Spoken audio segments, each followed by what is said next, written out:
Assalamualaikum warahmatullahi wabarakatuh. Hai, selamat datang di channel Strong Story, channel kebanggaan kita semuanya. Kali ini saya akan menceritakan sebuah film yang dirilis pada tahun 2013. Kisahnya akan membombardir isi kepala kita semuanya. Film ini bercerita tentang misi sebuah tim detektif untuk menangkap perampok bank di Korea. Namun perampok ini sangat-sangat brilian, cerdik, energik, tim yang solid dan sangat memporak-porandakan, sehingga pemeran utama begitu kesulitan mencari jejak dan menangkap para perampok itu. Bagaimana kisah seru dan apiknya dengan mengatur nafas teratur? Mari kita simak ceritanya. 나는 모든 걸 다 보고 빠짐없이. Di suatu hari di sebuah kereta nampak seorang gadis berwajah oriental bernama Ha Yeonjo, dan kita panggil saja dengan Mbak Yeonjo, nampak sedang mengintai seseorang. Dengan gerak-gerik kesigapan, kejelian dan ketenangan, Yeonjo terus mengintai targetnya. Kemudian di suatu kafe saat targetnya ini sedang mampir makan burger, Yeonjo terus mengikuti dan bergaya layaknya seorang pelanggan yang ingin ngopi. Namun tiba-tiba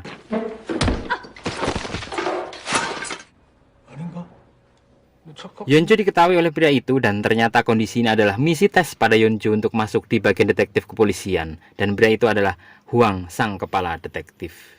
Dengan melihat kemampuan, kejelian dan kecerdasan Yeonjo, tes ini mampu dilalui Yeonjo dan dia berhasil gabung dengan tim detektif Bapak Hwang.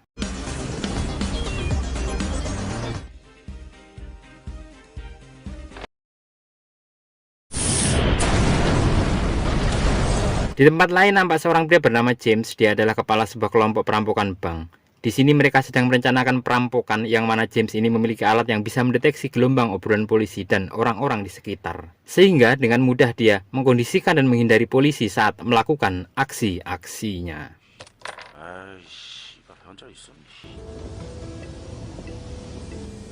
Tak lama kemudian sebuah ledakan muncul. Disinilah proses perampokan dimulai. Lampu merah diacak-acak dan mereka masuk ke bank itu dengan mengendarai mobil warna hitam. Proses perampokan dimulai, harddisk rekaman CCTV diambil untuk menghapus jejak. Namun di sini ada salah satu anggota perampok yang membangkang dengan membawa uang-uang itu, yang mana itu bukanlah targetnya. Setelah selesai, mereka pun kabur. James yang bisa mendengar komunikasi polisi dengan mudah merencanakan proses pelariannya. Sebuah truk kontainer diarahkan untuk mencegah gerakan polisi itu. Dan di suatu jalan terjadi hantaman yang sangat keras.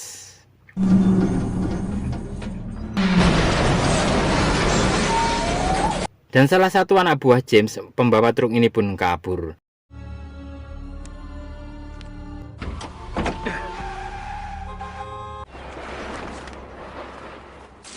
Saat malam di tepi sungai, James datang hendak membawa barang rampasan. Kemudian dia tak lupa menghajar dulu si anak buah yang pembangkang itu.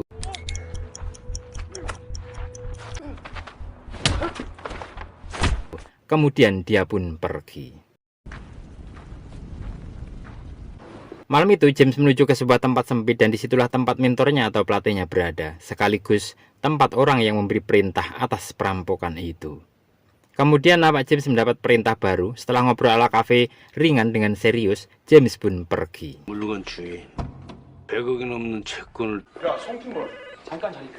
Scene berpindah ke kantor detektif. Di sini mereka berusaha mencari siapa pelaku perampokan itu. Namun para penjahat itu terlihat sangat-sangat rapih dalam menjalankan misinya. Kemudian salah satu anak buah Hwang memberitahu orang yang membawa truk kontainer itu. Setelah dicari dari beberapa CCTV, ditemukanlah wajah dan ciri-ciri pelaku dari CCTV di sebuah swalayan. Sebut saja Alfamart. 반갑습니다, 이 새끼야. 송팀아. Kemudian datanglah Yeonjo. Di sini Yeonjo hari pertama masuk kerja dan sempat diwawancari oleh si bos wanita cantik. 고두네 만정했어? Setelah itu para detektif diberikan pengarahan oleh si ibu komandan kemana mereka harus bergerak dan beroperasi. Masing-masing memegang tugas di posisi dan titik tertentu. Namun di sini tidak ada yang pura-pura sebagai tukang bakso, cilok, cendol ataupun penjual salome.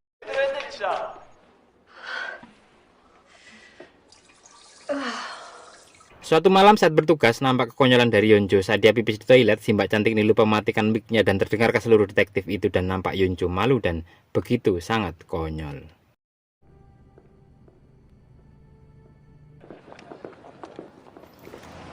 Siang itu nampak James sedang masuk ke sebuah toko dan dia masuk ke ruang rahasianya. Setelah itu dia mensimulasikan atau mengecek ulang perintah dan kondisi lapangan karena perintah baru ini begitu rahasia dan tidak boleh sampai bocor kemanapun. 철저하니까 조심. 반장님. 야 도저그만. 에이 씹새끼다. Kemudian malam itu para detektif nampak melihat pria mencurigakan. Seketika para detektif bergerak, namun setelah dicek dan diteliti mereka salah orang. 있었다고. 간호사 연쇄 살인 사건. 도망갑니다. 감시 복귀합니다. Dan seketika si bos wanita ini murka dan mengamuk ke segala penjuru dunia. 준비됐어? Malam itu nampak James berada di suatu atap gedung dan ternyata di sini dia sedang merencanakan sebuah pencurian dokumen ke sebuah bank. Diawali dengan mematikan lampu di sana, kemudian anak buahnya dengan leluasa membawa dokumen-dokumen itu. Di sini James curiga pada suatu kamar di gedung itu, kemudian James mendatanginya dan menyelesaikan penghuninya dengan sangat apik. 혼자 살아? Nampak penghuni ini sedang mengintai James sedari tadi. 회계법원이 틀렸다네요. 이 새끼들 회계 조작. Berpindah ke Yonjo dan Huang, nampak Yonjo dari kamar mandi, kemudian di luar dia melihat seseorang sedang diintimidasi, sepertinya sedang ditagih utang. Kemudian jiwa kemanusiaan Yonjo muncul dan dia hendak menolong, meski Huang sudah mencegah. Yonjo tetap ngotot dan terjadilah perkelahian antara Yonjo dengan para penjahat kelas teri itu.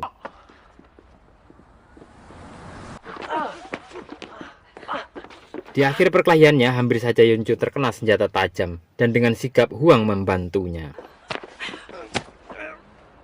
Kemudian Yonjo dibawa Huang. Di sini Yonjo dimarahi habis-habisan dan di akhir kemarahannya, Yonjo nampak didepak dari tim detektif itu. 거다.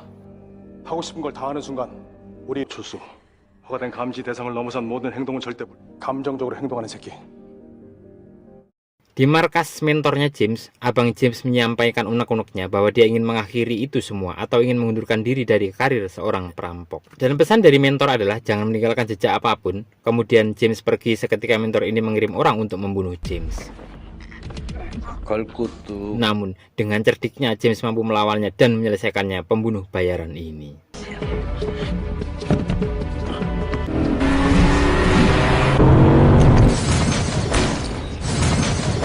Setelah itu James kembali ke rumah. Nampak di sini James ingin pergi keluar Korea untuk insaf dari kegiatan itu. Di suatu parkiran mal nampak para detektif menunggu kehadiran Yonjo dan tak lama Yonjo pun datang. Diawali dengan meminta maaf, Huang meminta agar jangan diulangi lagi ya Neng, dan mereka pergi melanjutkan misinya. Siang malam mereka terus bekerja keras untuk mencari dan mendeteksi para perampok itu.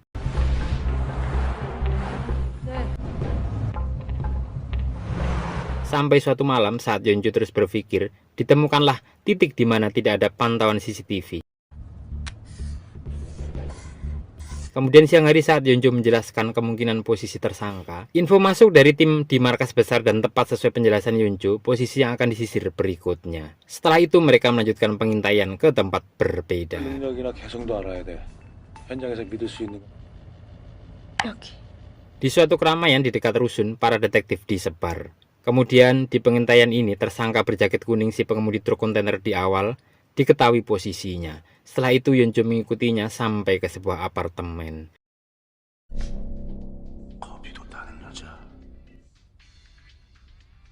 Dengan trik detektif, saat posisi kamar tersangka diketahui, Yonjo diminta kembali dan digantikan oleh detektif lain untuk melanjutkannya. Diawali dengan mengambil sidik jari, kemudian kamera diselipin pada bungkus rokok Dunhill dan di depan pintu kamar tersangka. Kemudian dilanjutkan dengan pemantauan kamera oleh Yonjo. 잡을 수 있어도 잡지 않는다. Di sini Huang pergi ke TKP pembunuhan yang diperkirakan sudah terjadi 5 hari sebelumnya. Dari sini Huang hanya mendapatkan lokasi pengintaian di suatu atap gedung.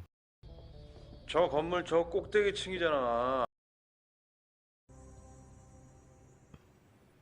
Kemudian nampak Yonjo melihat seorang wanita keluar dari kamar tersangka dan membawa sampah dibuang keluar. Dengan cepat Yonjo menuju lokasi dan mengambil sampah-sampahnya itu. Setelah beberapa saat mencari di tumpukan sampah itu, ditemukan potongan-potongan kertas sudoku. Mereka berusaha memecahkan misteri angka-angka pada kertas itu.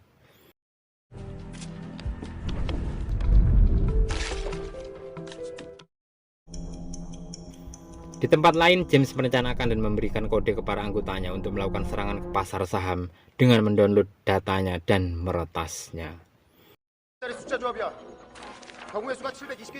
Kembali ke kantor detektif, nampak para anggota detektif dikerahkan untuk memecahkan kode-kode di kertas sudoku itu. Setelah sekian lama, akhirnya mereka menemukan sebuah petunjuk bahwa sasaran lanjutannya adalah gedung pasar saham. Keesokan harinya, si gendut nampak naik grab taksi. Kemudian disusul Yonjo dan para detektif mengikutinya. Tak lama berselang, si gendut ini turun dan lokasinya dilaporkan oleh supir taksi itu. Para detektif bergerak memasang alat pelacak dan mengambil data-data mereka. Terlihat James sedang berjalan di sekitaran gedung menuju suatu tempat, dan di sini Pak Huang sempat curiga dengan pria yang sedang jalan membawa koper itu.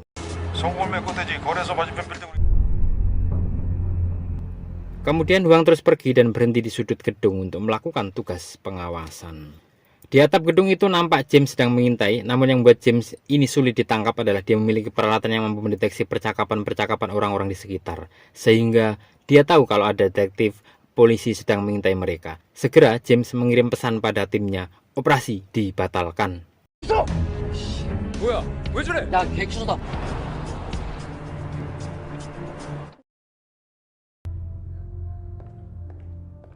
Berlanjut di tangga darurat gedung, Huang dan Yonjo mengetahui posisi James. James pun juga tahu posisi mereka. Kemudian James kabur dengan memecahkan jendela gedung itu.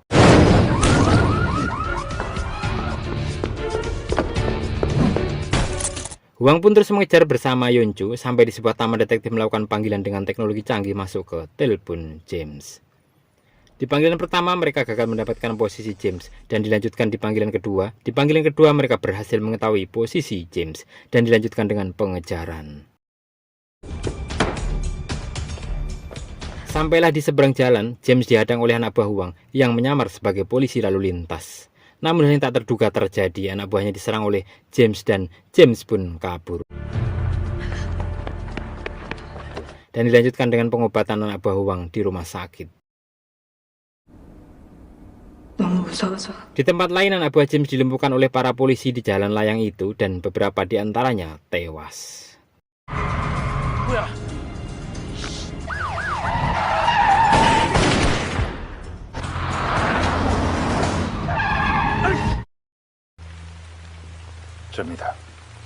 Di malam yang hujan gerimis, nampak James telepon ke mentornya. Di sini James tidak membunuh mentornya itu.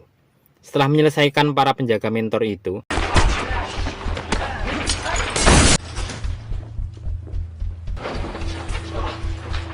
kemudian James menyelesaikan sang mentor dengan sangat-sangat gesit.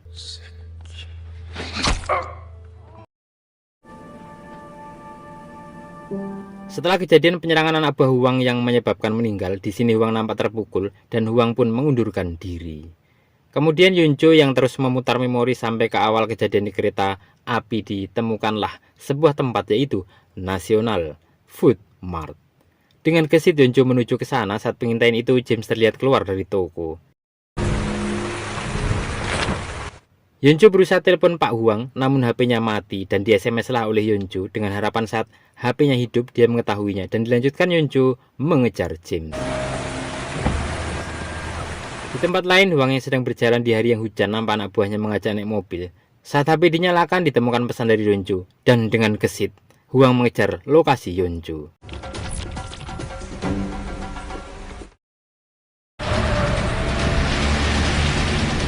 Semua kru detektif bersiap.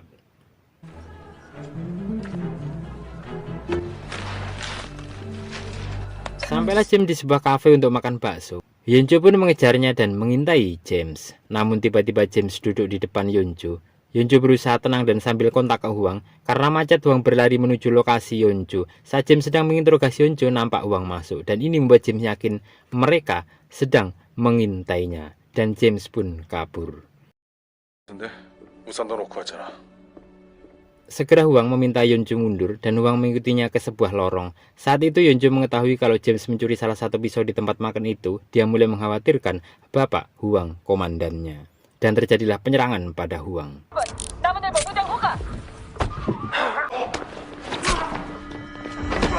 Setelah itu para detektif meluncur ke lokasi Huang dan Yonju. Mereka berusaha menolong Yonju dan Pak Huang.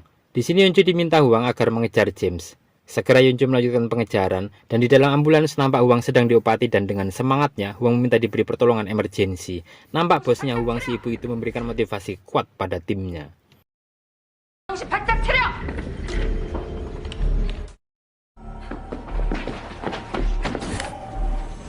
Pengejaran dan pencarian posisi terus dilakukan. Sampailah di titik stasiun kereta api. Di sini Yonju terus mengejar James yang nampak keluar dari gerbong kereta.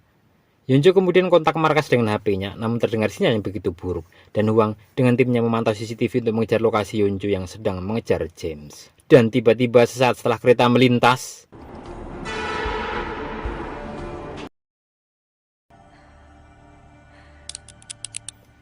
James menyergap Yonju. Dan datanglah beberapa polisi. Setelah menimbang memutuskan, Yonju menusuk James dengan senjata pulpen milik James. Dan beberapa polisi yang menodongkan senjata pada James membuat James berpikir untuk menembak si Mbak Yonju. Setelah itu datang kereta api cepat. Tanpa pikir panjang James melompat.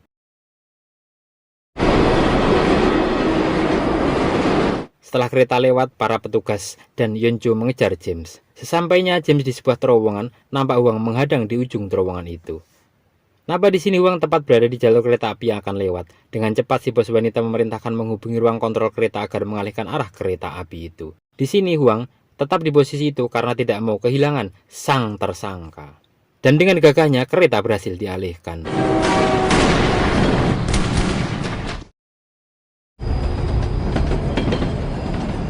했잖아.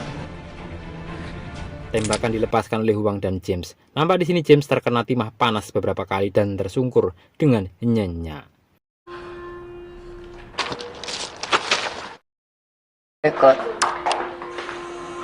Setelah itu pidato penutupan dari ibu bos.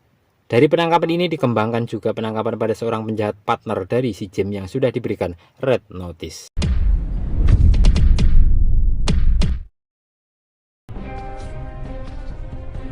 Dan film pun usai.